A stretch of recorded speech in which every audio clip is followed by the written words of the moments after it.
Madeline Soto had just turned 13 before she was found deceased on Friday, March 1, 2024, and had been missing since the Monday before, claiming to have been dropped off at school by her mother's long-time off-and-on-again boyfriend, Stephen Stearns. It's been known that Maddie was being abused by Stephen for years, but why kill her all of the sudden? One of the possibilities that has been talked about was if Maddie had become pregnant. According to case documents, on December 16, 2023, Maddie sends a text message to Stephen that contained a photograph of 2 coins. The coins had the inscription "A New Parent Decision Coin" and appeared to be from Amazon. Maddie also sends 2 follow-up texts to Stephen that read, "We need this," and "Get it for us please." The coins are for new parents to flip and decide whose turn it is to care for the newborn. Why would Maddie send those texts to Stephen? If Jen was pregnant, wouldn't Maddie have said something more like, "We should get these for Mum," versus saying, "We need this, and get it for us"? The document also states that since it was not near Mother's or Father's Day at that time, that it leads one to believe that Stephen and Maddie had possibly talked about conceiving a child. The case report actually says that. Why did Maddie send those messages to Stephen, and did Maddie send them to her mother as well? What if Maddie's mother knew what was going on? A lot of evidence points to that being the case. What if Maddie was pregnant by Stephen, and her mum knew about it and wasn't okay with it?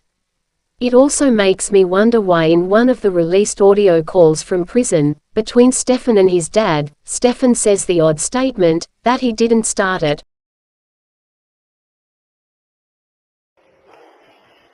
You know, you and I can have a conversation, all of us could have a conversation to understand what's taken place, how this came about, how you arrived here, because it would help us better understand the situation, because we're at a loss for understanding how all this came about. I mean, we're just totally baffled. Well, I didn't start it.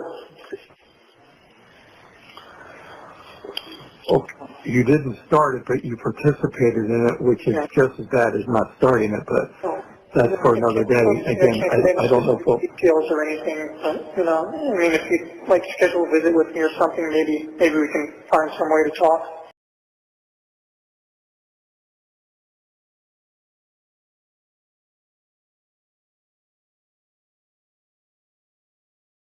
This is some crazy news, but I'm also not that surprised, considering that Maddie's mother, Jen, has admitted to needing sleep for work, so she would send Stephen and Maddie to sleep together in a different room.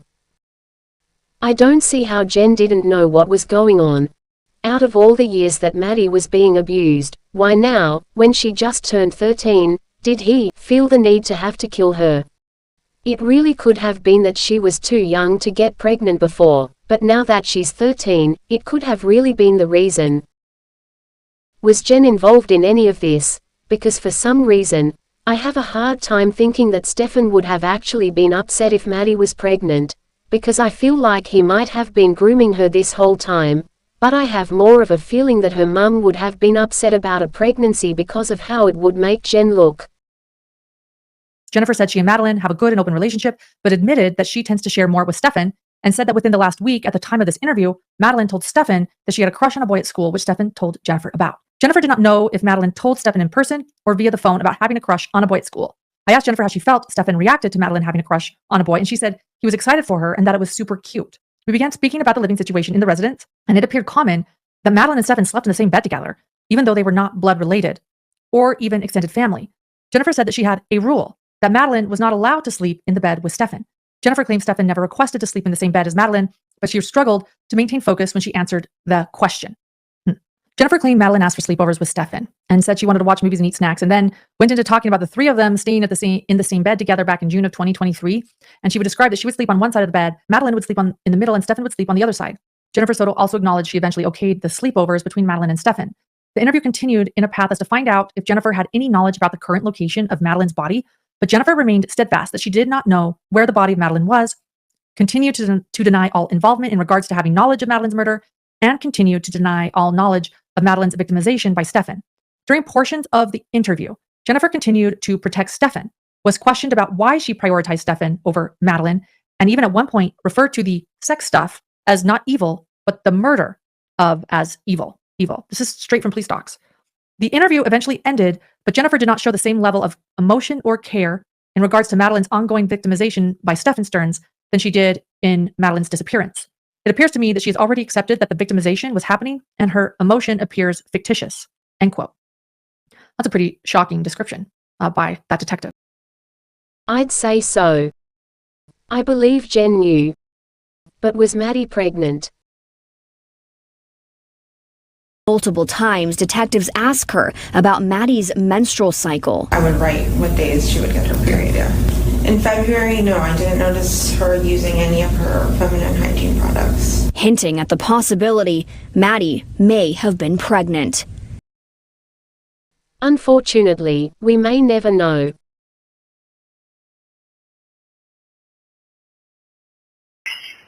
Were you expecting these charges? No. The murder charge. Oh, well, you know you might. Okay, so you got blindsided by that. Yeah. Obviously, it's not true. I never would have wanted her gone for any reason, so, premeditated first degree is kind of a dick punch. Yeah. No, I was wondering if you had any updates or anything. Yeah. I mean, are you cooperating with police about her participation in any of this stuff? There's been no opportunity for me to cooperate with anything. As I understand, the police keep saying that I'm uncooperative, but they haven't asked me anything to cooperate with, so whatever that means. So your attorney isn't approaching them and saying, my client would like to speak with you? No, my attorneys are pretty much saying to keep my mouth shut until the trial starts. Well, okay. Okay. I don't know why they were going to wait till the trial, but that's their business, not mine. They don't want anything to hurt my chances. Yep, understand. Okay. So, yeah, it's basically, obviously there's concerns that they're artificially inflating everything up as high as they can possibly do it. So I don't know what the plan is there, if they're just trying to scare me into pleading down, or I don't know. They're just trying to hurt me as much as possible. Some woman got on a YouTube thing and said that you weren't even at the party. Party? Yeah, her birthday party.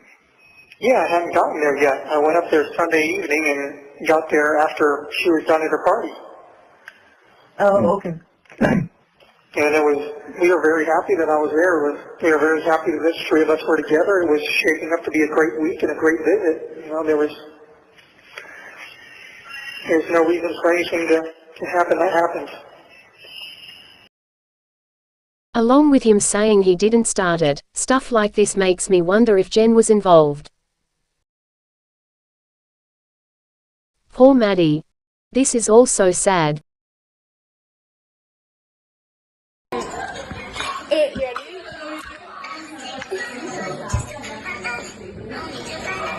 Yeah. You could tell. Okay. Thanks for watching, and what are your thoughts?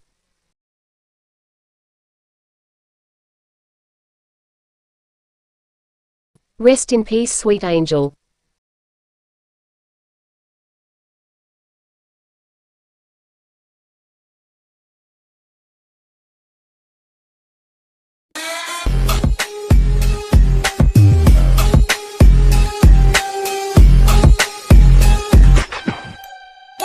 They're just trying to hurt me as much as possible.